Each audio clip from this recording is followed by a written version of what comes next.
Hey guys, today I want to show you just a couple of tricks that I use when it comes to gluing the drums with the bass in a stem mastering scenario. The track is called Valuri, Waves from ADDA, a really talented Romanian artist, and this is how the session sounds.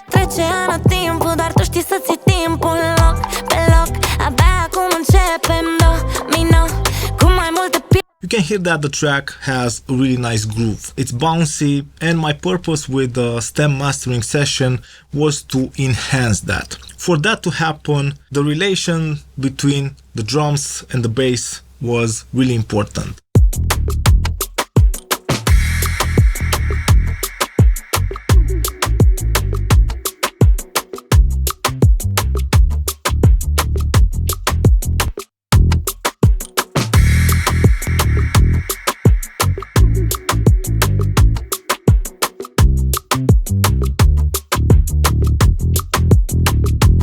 So that was the original sound that I have received. Let me break down the processing. The first thing that I did was to isolate the kick because I really wanted to sidechain the bass from the kick. In a mastering scenario where I don't have the kick, I use a couple of tricks just to isolate the kick. The first thing that I did was to duplicate the drum track, and since this is a simple 4 on the floor kick, I've used kickstart and a Pro Q3 to isolate just the kick frequencies. Now I have the kick on a separate track, and because I'm gonna use this just as a sidechain, I'm gonna lower the volume. Now when it comes to the bass processing, I have an EQ, cleaning up some of the lower mids.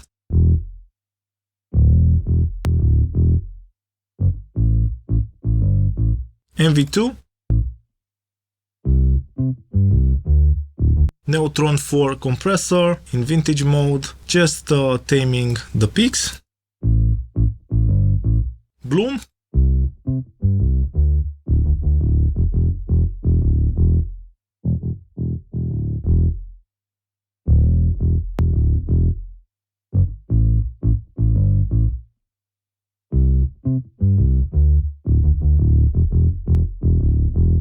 Pro C2, a second Bloom just to tame some of the mid-range.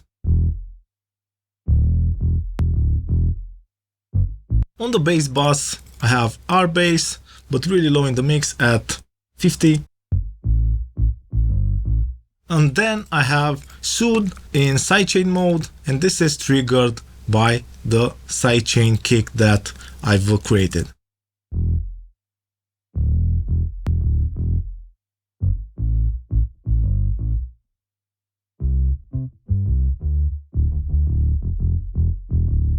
Now when it comes to the drums, since I am ducking the bass when the kick hits, I don't want to lose any energy there. So I have the same R bass because I want the bass consistent. It's ducking the actual bass, but the kick is filling that gap in the low range.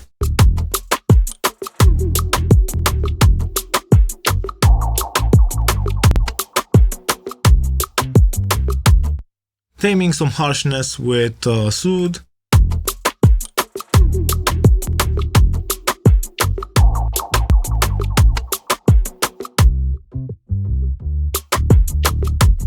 Lastly, I have a split EQ doing some boosting, but the split EQ works in a different way. It works on the transients and on the tonal information.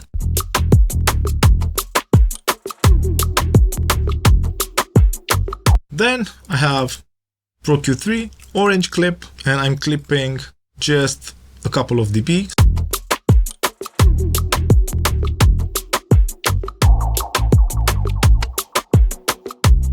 Spectre, just a touch, 0.1 dB.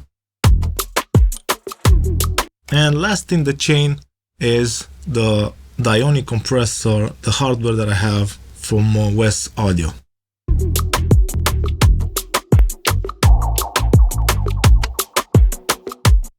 Then on the drum and bass I have Neutron 4. It's it's not unusual to use a multi-band transient shaper on the drum and the bass, because I can control the microdynamics of the two together.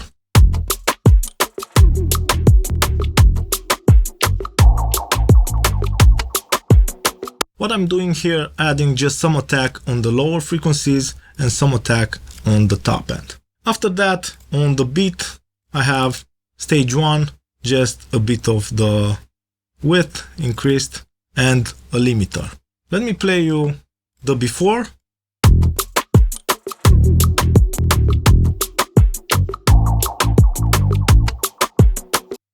and after.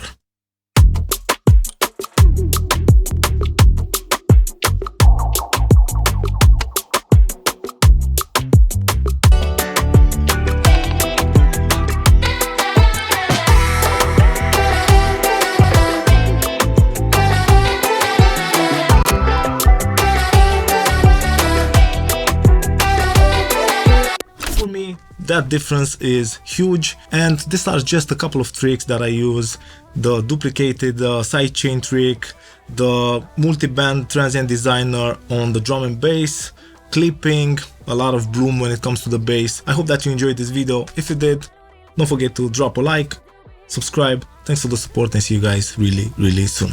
Cheers.